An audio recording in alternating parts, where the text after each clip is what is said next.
Bismillahirrahmanirrahim. Assalamualaikum warahmatullahi wabarakatuh.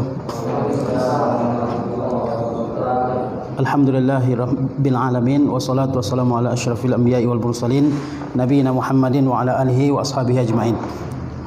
Ikhwan dan akhwat yang dirahmati Allah Subhanahu wa taala, kita bersyukur kepada Allah Subhanahu wa taala atas segala nikmat-Nya yang telah dilimpahkannya kepada kita semua. Kemudian salawat beserta salam dengan mengucapkan Allahumma salli ala Muhammad wa ala ali Muhammad kita hadiahkan buat Nabi kita tercinta Muhammad sallallahu alaihi wasallam serta keluarga beliau, para sahabat dan orang-orang yang senantiasa mengikuti sunnah Rasulullah SAW hingga akhir zaman. Kita teruskan lagi pelajaran dari kitab Al-Usulus Salasah ya, karangan Syekh Muhammad Ibn Abdul Wahhab. Kita sudah terangkan 3 muqaddimah dari kitab ini, karena kitab ini sebelum masuk kepada intinya ada 3 muqaddimah yang diterangkan oleh Asy-Syaikh rahimahullahu taala ya. Sekarang kita masuk kepada isi dari kitab ini, yaitu halaman 9 kalau di buku ini ya, matan ini ya, di mana Syekh berkata, fa idza qila laka mal usul salasatu allati yajibu 'alal insani ma'rifatuha faqul ma'rifatul 'abdi rabbahu wa dinahu wa nabiyahu Muhammadan sallallahu alaihi wasallam. Fa idza qila laka, maka apabila dikatakan kepadamu, maksudnya kalau kamu ditanya mal usul salasa, apa ya al-usul? Usul adalah bentuk jamak dari kata aslun. Aslun itu dasar, pondasi ya. Jadi kalau rumah misalnya pondasinya itu disebut dengan aslul bait. Pohon misalnya batang pohon itu disebut dengan aslus syajarah ya. Alam tara kaifa daraballahu masalan kalimatan thayyibatan kasyajaratin thayyibatin asluha tsabit ya. Jadi al-usul jamak dari aslun yang artinya adalah pokok atau landasan atau dasar ya. Mal usul salasa, apa pokok-pokok yang 3 ya, allati yajibu 'alal insani ma'rifatuha, yang wajib atas manusia mengetahuinya. Maksud manusia di sini adalah orang yang beragama Islam ya. Faqul, maka kamu katakanlah, ma'rifatul abdi rabbahu, yaitu pengetahuan seorang hamba akan Rabbnya, wa dinahu, dan agamanya, wa nabiyahu Muhammadan sallallahu alaihi wasallam, dan nabinya Muhammad sallallahu alaihi wasallam. Ini yang akan dibahas dalam usul salasah ya, yaitu apa? Ma'rifatu ar-rabbi, mengetahui Allah, wa dinahu, wa ma'rifatud din, mengetahui agama, wa ma'rifatu an-nabi, yaitu mengetahui Nabi sallallahu alaihi wasallam. Inti dari usul salasah itu adalah membicarakan 3 ini, yaitu mengenal Allah, mengenal agama Islam, dan mengenal Nabi sallallahu alaihi wasallam.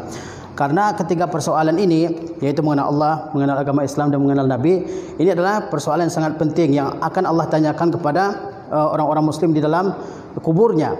Ya, setelah seorang muslim dikubur, kemudian apa? Kemudian datang 2 malaikat yang menanyakan kepada orang tersebut.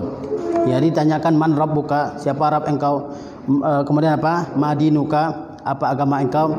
Kemudian waman nabiyuka, dan siapa nabi engkau ya. Dan orang muslim yang benar-benar yakin Allah sebagai Rabbnya, yang benar-benar beriman dengan agama Islam dan mengikuti Nabi SAW, mereka menjawab dengan mantap. Mereka menjawabnya apa? Rabbi Allah, Tuhanku adalah Allah, ya kan?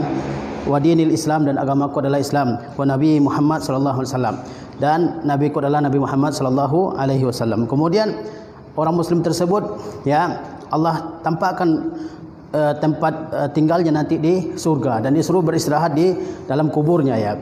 Nah, dan dijadikan kuburnya satu taman dari taman-taman surga ya. Nah, adapun orang yang hanya beriman dengan lisannya saja ya, seperti orang-orang munafik misalnya, maka mereka tidak bisa menjawab 3 pertanyaan ini. Ketika ditanyakan siapa Rabb engkau, dia tidak mengetahui ya. Ketika ditanyakan apa agama engkau, dia tidak bisa menjawab ya. Apalagi ditanyakan tentang Nabi, karena mereka sejatinya tidak beriman dengan Nabi sallallahu alaihi wasallam. Mereka beriman dengan lisan saja, seperti apa? Al-munafiqun ya, orang-orang munafik yang mereka beriman hanya dengan lisan. Ya. Setelah itu orang-orang yang tidak bisa menjawab pertanyaan ini akan ditampakkan tempat kembalinya di neraka ya, dan mereka akan tersiksa ya. Mereka akan tersiksa. Jadi kita harus mengetahui 3 persoalan ini, karena ini menyangkut keselamatan kita di di dunia dan di akhirat. Ya, bagaimana orang kalau tidak mengetahui Rabbnya dan tidak mengetahui agamanya dan tidak mengetahui nabinya ya. Nah, jadi ini menyangkut ke keselamatan kita di dunia maupun di akhirat ya. Bukan berarti yang Allah wajibkan untuk kita ketahui 3 perkara ini saja, banyak perkara-perkara agama lain yang diwajibkan, tapi ini merupakan al-usul, yang merupakan pondasi, merupakan dasar ya. Nah, kemudian Syekh masuk kepada poin yang pertama, yaitu ma'rifatur Rabb ya. Al-aslul awal, asal yang pertama atau pondasi yang pertama, dasar yang pertama, ma'rifatur Rabbi, yaitu mengetahui Rabb ya. Rabb itu apa? Rabb itu maknanya adalah yang menciptakan, yang mengadakan, yang menyediakan nikmatnya, yang memimpin manusia, yang menjaga alam semesta ya. Ini disebut dengan Rabb ya, disebut dengan Rabb ya. Ma'rifatur Rabb, mengetahui Rabb kita ya. Fa idza qila laka, maka apabila dikatakan kepada engkau, maksudnya apabila engkau ditanya, man rabbuka, siapa Rabb engkau? Faqul, maka engkau katakanlah, Rabbi Allahu allazi rabbani, Rabbku adalah Allah yang telah Rabbani. Rabbani itu menciptakan aku. Kemudian apa? Rabbani ya, ini fi'il madhi, rabba ya, dari kata rabba yurabbi, tarbiyah ya. Kemudian nunnya nun wiqayah, ya adalah maf'ul bih ya. Jadi kalau dikatakan seseorang kepada kita atau ditanyakan oleh orang kepada kita, siapa Rabb engkau? Maka jawabannya adalah, Rabbku adalah Allah Subhanahu wa taala yang telah menciptakan aku. Rabbani, apa makna dari Rabbani? Rabba yaitu yang telah menciptakan, mengadakan, menyediakan nikmatnya bagi kita. Kemudian memberikan kita rezeki, yang memiliki alam semesta ini beserta seluruh isinya. Ini makna dari Rabba yurabbi tarbiyah ya. Jadi itu wa rabba jami'al alamin, dan yang telah menciptakan menjaga, menguasai, mengatur alam semesta ini. Jami'al alamin ya, jami'a al-alamin, seluruh alam semesta ini. Al-alamin adalah bentuk jamak dari kata alam. Sebagaimana Allah berfirman apa? Alhamdulillah rabbil alamin. Al-alam yaitu kullu ma siwallah, segala sesuatu selain Allah Subhanahu wa taala itu adalah alam ya. Manusia, hewan, tumbuh-tumbuhan, makhluk hidup, itu semuanya disebut dengan al-alam. Dan Allah adalah Rabb dari seluruh alam ini. Sebagaimana kita baca dalam ayat alhamdulillahi rabbil alamin ya, segala puji bagi Allah Rabb alam semesta ya. Jadi faqul rabbi Allahu allazi rabbani wa rabba jami'al alamin bi ni'amihi ya, yang telah menjaga, memelihara ya, mengatur alam semesta ini bi ni'amihi, dengan nikmat-nikmatnya.